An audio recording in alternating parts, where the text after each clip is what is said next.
In nomine Patris et Filii et Spiritus Sancti. Amen. Shalom. Aleichem. Magandang umaga sa ating lahat sa anumang panig ng buong mundo. Mga nanonood at nakikinig ngayon, atin naman pakinggan ang mabuting balita ng Panginoon ayon kay San Lucas. Glory to you, Lord Jesus Christ.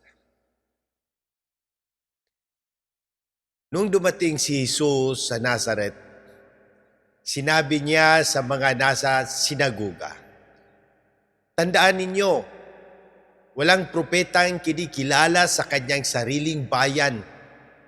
Ngunit sinasabi ko sa inyo, maraming babaeng balo sa Israel noong kapanahunan ni Elias nang hindi umulan sa loob ng 3 taon kalahati at nagkaroon ng matinding tagutom sa buong lupain.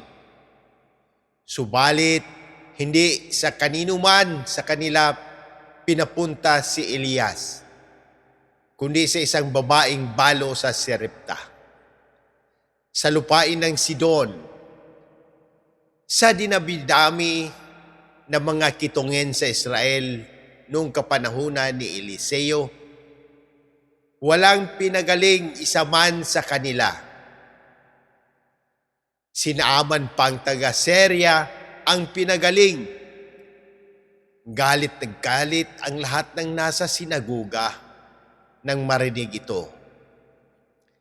Nagtindigan sila at ipinagtabuyan siyang palabas sa taluktok ng burol na kinatatayuan ng bayan upang ibulid sa bangin.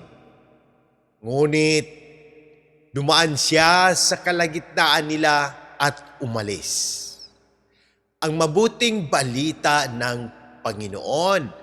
Praise to you, Lord Jesus Christ.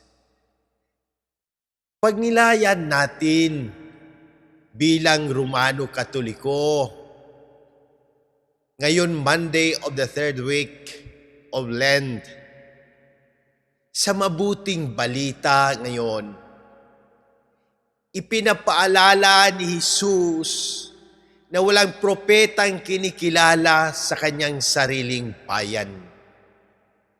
Ibig sabihin, minsan ang mga taong pinakamalapit pa sa atin ang siyang hindi naniniwala o tumatanggap sa katotohanan ng Diyos.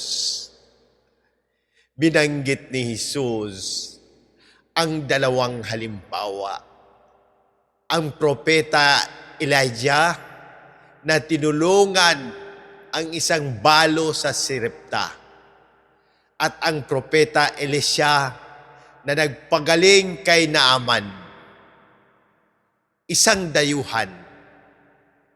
Ipinapakita nito na ang biyaya ng Diyos ay hindi lang para sa isang grupo. Ito ay para sa lahat ng may pananampalataya at bukas na puso. Ngunit sa halip na tanggapin ang mensahe ni Jesus, nagalit ang mga tao sa Nazareth at gusto pa siyang itulak sa bangin. Ganito rin minsan sa ating panahon. Kapag ang katotohanan ng Diyos ay nagtutuwid sa ating buhay, mas pinipili ng ilan ang magalit o tumanggi kaysa magsisi at magbago. Halimbawa sa ating panahon, may mga taong ayaw makarinig tungkol sa kasalanan, pagsisisi o pagbabalik loob. Mas gusto nila ang aral na madaling tanggapin kahit hindi ito naaayon sa kalooban ng Diyos.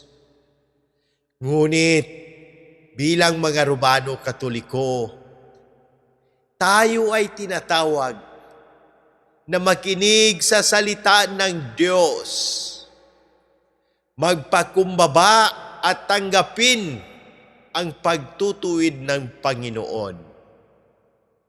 Manatiling tapat sa panalangin, kumpisal at Eukaristiya. Ibahagi ang pananampalataya kahit minsan ay hindi ito tanggap ng iba.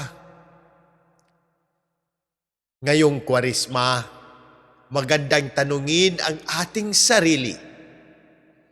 Handa ba akong tanggapin ang katotohanan ng Diyos kahit mahirap? O tinatanggihan ko ba ito kapag hindi naayon sa gusto ko?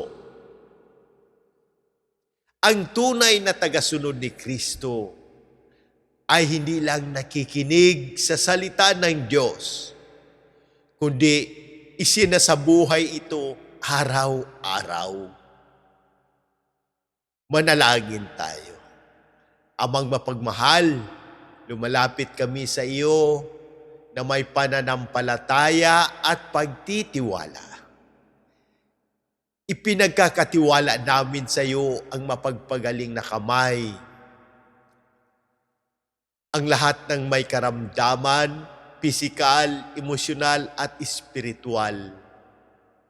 Ipinapanalangin namin ang agarang paggaling ni Monsignor Ismael, Padre Arnel, Padre Ayan, Padre Lorenzo Boots, Padre Cesar, Padre Boy, Raul, Jonah, Rachel Kay, Adela, Fatima, Raymond Lawrence, Faith, Reno, Rochelle, Irene, Joel, at ang aming buong pamilya.